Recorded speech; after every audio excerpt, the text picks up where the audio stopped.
sisters. Good day to you, partner. I'm Guy, and I can already tell that I'll be your best friend in this forsaken camp.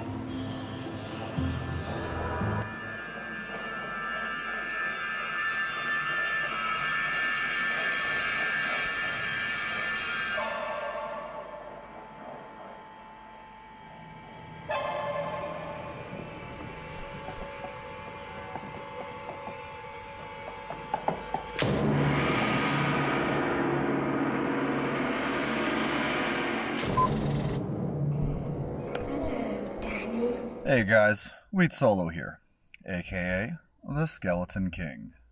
So, my gear in this video is much better than the last video. And I wanted to talk real quickly about my transition of gear. I actually went to 3-piece trangs, but I used an arachnid mesh just because I happen to have an arachnid mesh. Trang belt is, trust me, by far the best option. But the reason I used arachnid mesh was because I didn't really have a very good armor to use at the time. And so I used Trang Chest, which just gave me a nice blood warp. It's got good stats. Like, people complain that it's not good enough, and it's like, it really is a really good piece of armor. Of course, for poison, you'd rather use a few other choice armors, but until we got something better, it was a great option. So for the helm, I was using a steel shade because I did go max block, because remember, I was using a gargoyle's bite, and I was about 50 dex off of max block anyways, which is just, who cares? So in this video, I haven't readjusted my stats yet, but I did get a D-web thanks to Colby. God, I kept saying his name wrong. For some reason, I was calling him Tesmo88, and I don't know if Tesmo originally crafted that amulet, and that's how I got their names confused. But anyways, Colby was the guy who gave us the 230 from last season, and he has another 230. He also has a perfect 320 D-web with 2 sockets. Now, as you know, that's technically not best. What would be best would be FCR with Poison Pierce Corruption, but it is still sick, and it is still really good. And just the 320 again, I haven't seen one since Season 1. I'm sure there was one in Season 2, but Poppy didn't get one. I think he said there was one early on that disappeared. And that would probably be true. You know, probably somebody got one, traded it, and then quit and just let it rot in their inventory.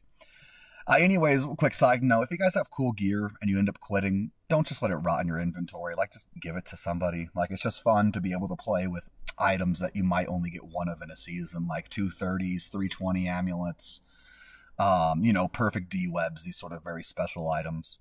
So going back to my gear choices, I got a D-web, and then I got a terrible Venom ward.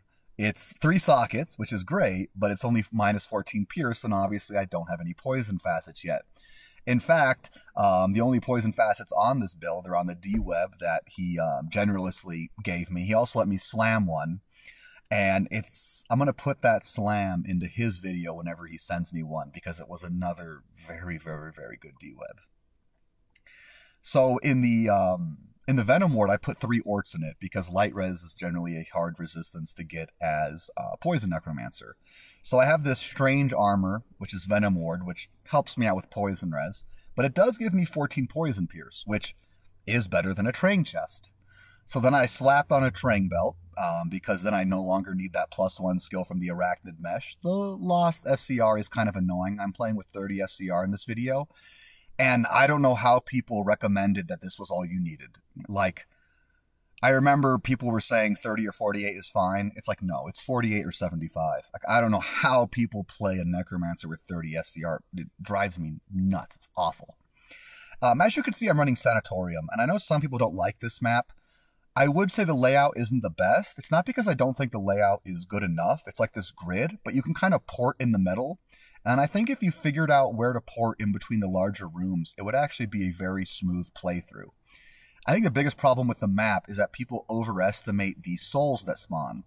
The souls that spawn in this map are very weak.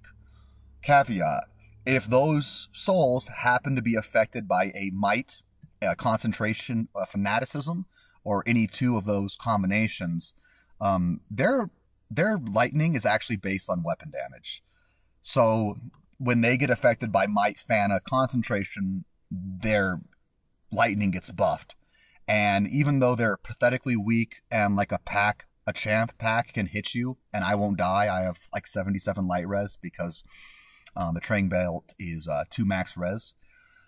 When there's a pack that just has might, I notice it. And when there's a pack with both, I can die. So that sucks, and it is very hard to dodge them. But besides that, they die easily. They're just not fun to fight, so I get that. But I think this map actually has very good spawns for poison. I also wanted to highlight I'm going to be running jungle a lot, although creepers have been spawning at enormously odd rates. If you guys have been having weird mob spawns in your maps, please let the dev team know, because most of the necros who I talk to seem to be stating that map mob spawns do not seem to be as intended as of right now. Maybe it's just the small sample size and we're getting unlucky together. You know, you can never know. So I will be running jungle, and then also Shadows of Westmark. One of the necromancers in one of the poison necromancers in Necro Chat brought up Shadows of Westmark, and I was like, oh, I didn't even remember what map he was talking about. It actually seems like a great map for poison. There's no poison immune. The spawns aren't that dangerous. There are a couple that are scary. There are witches, and although witches are just like souls where they're very easy when they're a mob spawn, they still can curse you and they're just irritating, right? You get amp damage on you. Nobody likes that. Here's the boss. I kill him pretty quickly. I mean, with my gear now, where, you know, I've got 3-piece, a D-web, this dog shit Venom ward, I have life after each kill water walks, and that's very nice. And the Ami is like a crafted Ami, 2+2 skills. I don't have any more poison skillers. I'll show you the gear at the end. I don't have any more or better large charms as of now.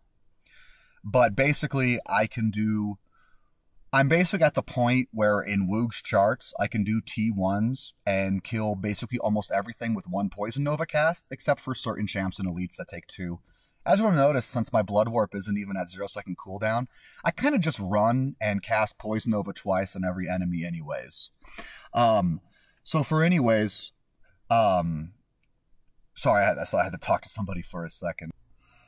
So as you'll notice, I'll kind of run and I'll cast Poison Nova twice on any enemy.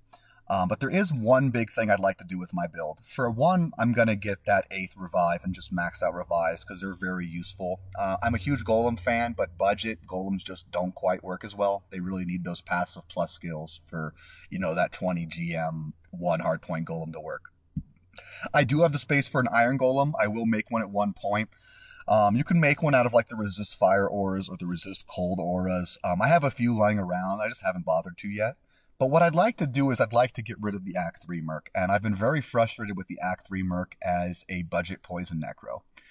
Basically, since I have low FCR and a low Blood Warp cooldown, and my Poison Nova damage is lower than usual, I don't kill enemies very quickly, and he takes a lot of aggro and dies very, very quickly. Even with when I get full sets of Thorned Hulks, which are the greatest CC minion you can revive, Uduars are very good and do a bit more damage, but Thorn Hulks have the best smite stun in the game.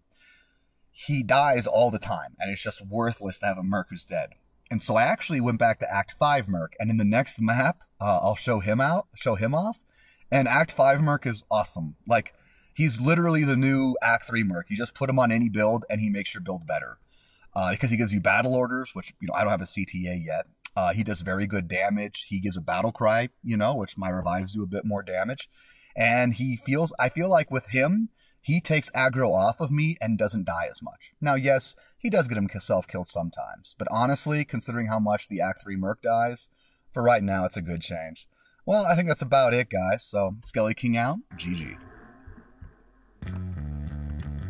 Okay.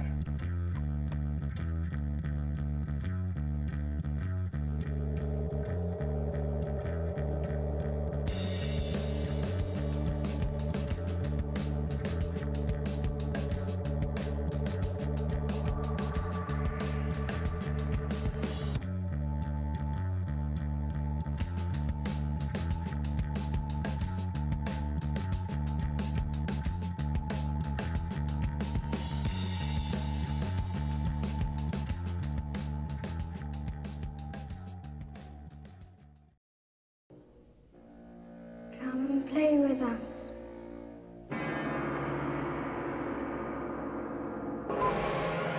Come and play with us, Daddy.